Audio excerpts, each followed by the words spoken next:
आदाब, मैं हूं आदिल खान आजाद। आप देख रहे हैं दुनिया टुडे का स्पेशल बुलेटिन भारत दिन भर। सबसे पहले नजर हेडलाइंस पर। दिल्ली में जहर पर छिड़ी सियासी जंग। किसी ने कहा मैं दिल्ली वालों को मरने नहीं दूंगा, तो किसी ने कहा मानहानि का केस ठोक दूंगा। दिल्ली विधानसभा चुनाव के दंगल में दागी उम्मीदवारों की लिस्ट 100 के पार।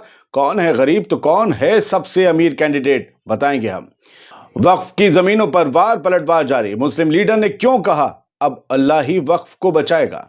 और धीरेन्द्र शास्त्री का बयान, शहाबुद्दीन ने छेड़ा तो छोड़ेंगे नहीं, हमारे टारगेट पर हैं देशद्रोही। एक बाबा को ये धमकाने वाली अथॉरिटी आखिर किसने दी। चलिए करते हैं शुरुआत इस बुलेटिन की। इस बुलेटिन में देश की, भारत की खबरें होंगी, बड़ी खबरें होंगी, सभी नहीं होंगी लेकिन हॉट खबरें होंगी।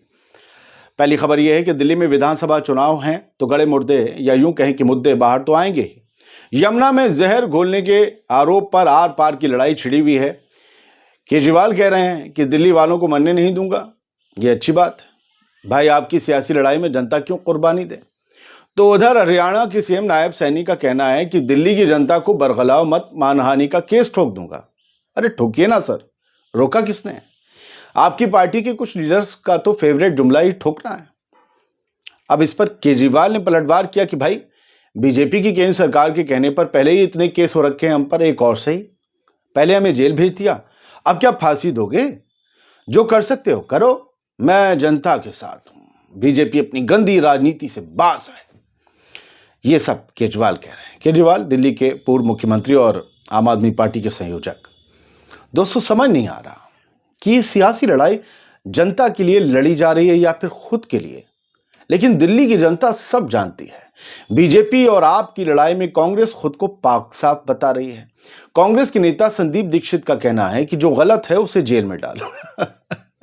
जेल में डालो, जेल में डालो, जेल में डालो, ये सारी बातें हो रही हैं। क्यों? तो कहते हैं संदीप दीक्षित कि जो गलत है उसे जेल में डालो। इस तरह से जनता के बीच पैनिक क्रिएट करना गंभीर मुद्दा है। सही बात भी है। दिल्ली वालों को क्लियर तो कर दो, उन्हें पानी पीना है कि नहीं, या फिर चुनाव के बाद ही पानी पिए। नहीं तो यही जनता पानी पी पी कर आपको कोसेगी भी और सजा भी देगी। दिल्ली चुनाव से जुड़ी एक और इंटरेस्टिंग खबर है, बताते हैं। दिल्ली के दंगल में बस एक हफ्ता और बचा है। चुनाव विश्लेषण संस्था एडीआर यानी कि एसोसिएशन फॉर डेमोक्रेटिक रिफॉर्म्स की रिपोर्ट के मुताबिक दिल्ली चुनाव में 5 उम्मीदवार ऐसे हैं जो अरबपति हैं। दिल्ली में भी अरब, दिल्ली में अरबपति। खैर, दिल्ली वालों का दिल तो बड़ा ही है, जेब भी गर्म है, मोटा माल है। अब देखते हैं कि ये किस पार्टी के हैं ये अरबपति साहिबान। कौन से, जो कहते हैं ना, सभी लोग तो कहते हैं हम आम लोगों से जुड़े हैं। तो आपको बता दें कि सबसे ज्यादा अमीर प्रत्याशी बीजेपी का ही है। नाम है करनैल सिंह। नेताजी 259 करोड़ की संपत्ति के मालिक हैं। सोचिए, कुल 699 उम्मीदवार मैदान में हैं। 5 उम्मीदवारों में से 3 अरबपति हैं। 3 अरबपति बीजेपी के 5 उम्मीदवारों में से।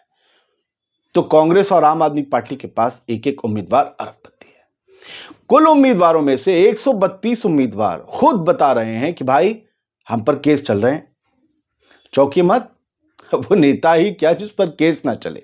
कहते हैं कि नेता तभी बनते जब केस डल गया हो। 81 उम्मीदवार ऐसे हैं जिन पर गंभीर आपराधिक मामले दर्ज हैं। पिछली बार की तरह इस बार भी आपराधिक मामलों में आम आदमी पार्टी ने बाजी मार ली है। आपके 70 में से 44 उम्मीदवारों पर आपराधिक मामले दर्ज हैं। इनके 29 उम्मीदवारों पर तो गंभीर केस हैं। इंडियन नेशनल कांग्रेस यानी कांग्रेस पार्टी के 29 तो बीजेपी के 20 उम्मीदवार दाखिल हैं। आपराधिक मामले तो नेताओं के लिए मानो शरीर पर चिपका मैल, जब चाहे छुड़ा देंगे। किसी के पास तो वॉशिंग मशीन भी है। क्रिमिनल है तो क्या हुआ, करेंगे तो जनता की ही सेवा। सोच लीजिएगा वोट देने से पहले दोस्तों, किसे दे रहे हैं अपना वोट, क्योंकि इसकी चोट अगर गलत जगह पड़ी तो 5 साल तक तकलीफ आप यानी कि आम लोग ही झेलेंगे। अब बात वक्फ की। वक्फ संशोधन बिल को जेपीसी ने मंजूरी दे दी है। 44 में से 14 बदलाव को जरूरी बताया गया है। जेपीसी में 2 गैर मुस्लिमों को भी तरजीह दी गई है।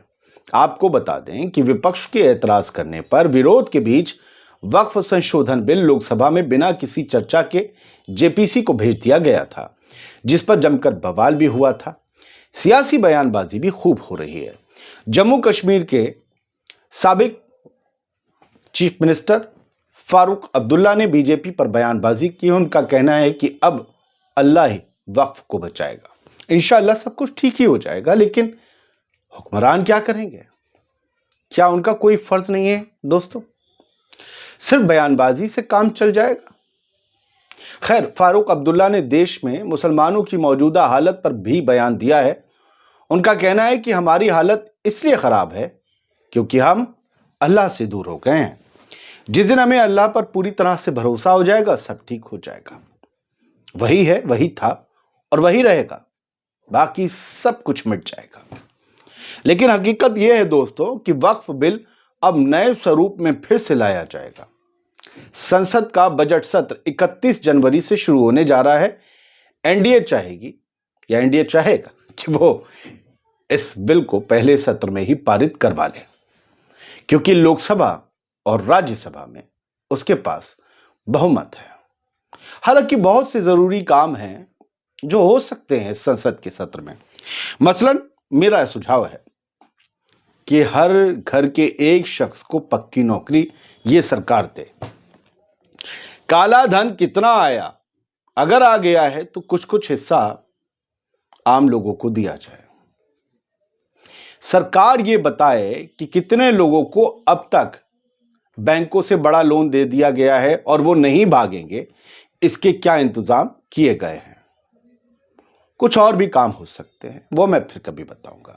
बढ़ते हैं अगली खबर की तरफ। बागेश्वर धाम के पीठाधीश्वर पंडित धीरेन्द्र शास्त्री बागेश्वर बाबा कहलाते हैं। उन्होंने ऑल इंडिया मुस्लिम जमात के राष्ट्रीय अध्यक्ष मौलाना शहाबुद्दीन के बयानों पर पलटवार किया है।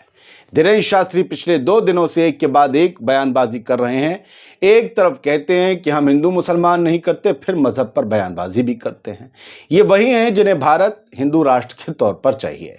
किसी व्यक्ति विशेष से नफरत है तो समझ आती है, पूरे मजहब पर बोलना कहां तक सही है भाई?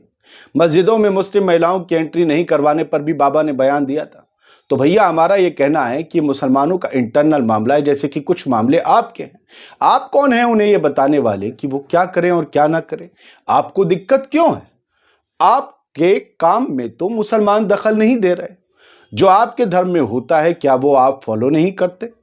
जब एक जैसी बनावट के इंसान कई तरह के मुख्तलिफ हो सकते हैं, वैसे ही मजहबों में कस्टम भी कई तरह के होते हैं। सबके अपने उसूल होते हैं, फिर चाहे वो किसी भी धर्म से जुड़ा हो या फिर नास्तिक ही क्यों ना हो। सबके अपने उसूल और अपने तरीके हैं। खैर, धीरेन्द्र शास्त्री ने मौलाना शहाबुद्दीन को कहा कि हम देशद्रोहियों को टारगेट करते हैं। अरे बाबा, अब भक्ति करो, लोगों को प्रवचन दो, ये आपका काम नहीं है। बहुत एजेंसियां हैं देश में। वो कहते हैं हम देशद्रोहियों को टारगेट करते हैं जो अकबर से मोहब्बत करते हैं। भूल कर भी आप हमको छेड़ना मत, हम छोड़ेंगे नहीं। वाह, अगर दिक्कत होती है तो मेरा वीडियो मत देखो। ये तो बाबा की खुली धमकी कि हम छोड़ेंगे नहीं। क्या कानून और सरकार देख सुन सकती है बाबा के बयान? और बाबा एक बड़ी तादाद ये जानना चाहती है कि आपसे किसी को क्या दिक्कत हो सकती है। हाँ, धर्मगुरु होने के नाते इस तरह की हल्की बयानबाजी से आपको बाज आना चाहिए। आप जिन शहाबुद्दीन को कह रहे हैं वो भी तो अल्लाह की इबादत करते हैं, वो भी धर्मगुरु हैं, वो भी अपने दाता की भक्ति में लीन रहते हैं। सीखना चाहिए, बोलने का तरीका सीखना चाहिए। एक इंसान जिंदगी भर सीखता है। दिलचस्प बात यह है कि मौलाना ने इनको मदरसे में बुलाने का न्योता दिया, तो धीरेन्द्र शास्त्री ने इनको संगम में डुबकी का न्योता दे दिया है। पर जाएंगे दोनों ही नहीं, और अगर गए तो हम आपको जरूर बताएंगे। आज का बुलेटिन यहीं खत्म होता है। उम्मीद करता हूं कि आपको पसंद आया होगा। बहुत बहुत शुक्रिया, बहुत बहुत शुक्रिया।